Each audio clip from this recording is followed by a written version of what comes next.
Let's begin now and focus on the epidural hemorrhage.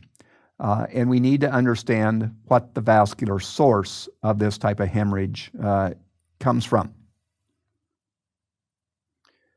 The vascular source of an epidural hemorrhage or a bleed would be from the branches of the middle meningeal artery. The middle meningeal artery is a branch of the maxillary artery that enters the skull through the foramen spinosum. And as we take a look here, we can see the middle meningeal artery, and we see its branching pattern. This is an anterior branch.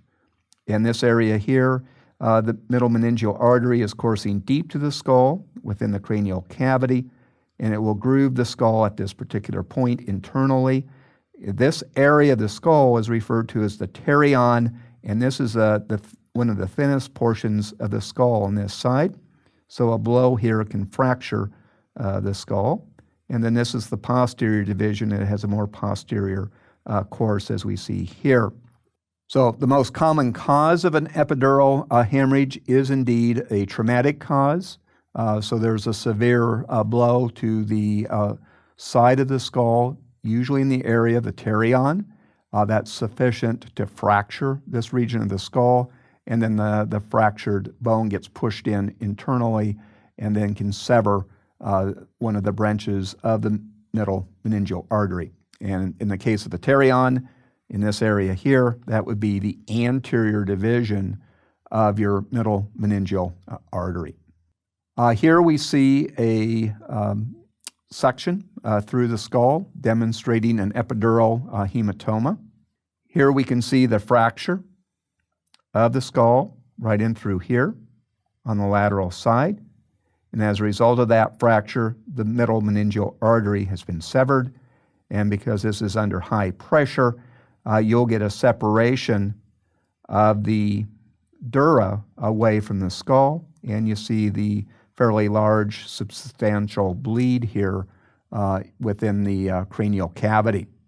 And the layer of the dura that is separating from the skull will be the periosteal layer. As a result of the separation of the periosteal layer of the dura mater from the skull, the hematoma creates a pathologic space, which is a bleed into the epidural space. This is normally not present except in this form of pathology.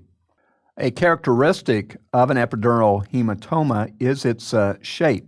As we can appreciate in this view, the epidural hematoma will produce a lens-shaped appearance. A very important consideration of an epidural hematoma is because of the rapid bleed, because this artery is under high arterial pressure. The hematoma can and usually does cause a shift of brain structures that will then deviate to the opposite side. So you can see a shift here of this side of the image being shifted over to the right side of the image because of this high pressure of this space-occupying lesion. In addition, the increase in intracranial pressure can cause a herniation of a couple brain structures. Here we see herniation of the uncus in through here, through an opening in the tentorium cerebelli, and then down inferiorly here, where we have the medulla, and the spinal cord transition occurring, you can see a herniation of the cerebellum through the foramen magnum. These are very, very serious herniations and can result in the death of a patient.